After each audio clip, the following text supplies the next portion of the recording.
আয় আয় আয়। বিরল এক দৃশ্যের সাক্ষী হলাম। অবসর বয়সে যখন মানুষ বিষণ্ণতায় ভোগে, তখন কাজী রাশেদ পাখিদের সাথে বন্ধুত্ব গড়েছেন।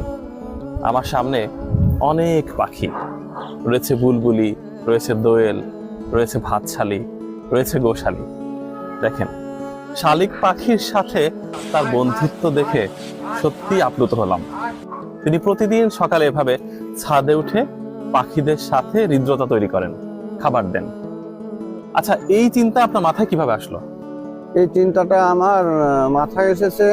আমি মানুষকে দেখেছি রোডে খাবার দেয় সকালে, এগুলো দেখে আমার ভিতরে একটা অনুভূতি সৃষ্টি হয় যে আমিও পাখিদেরকে এইভাবে খাইতে দেবো। আর প্রথম যখন আমি শুরু করি তখন আমার পাখি 7-8টা আসতো। আচ্ছা, এখন বাড়তে বাড়তে প্রায় 100 পাখি আমার আসে। আমি সকালে এদের 9টা 9:30টায় এদের খেতে দিই এবং আমি ডাক দিলে পাখি চলে আসে, আমি খেতে দিলে এরা খাই চলে যায়।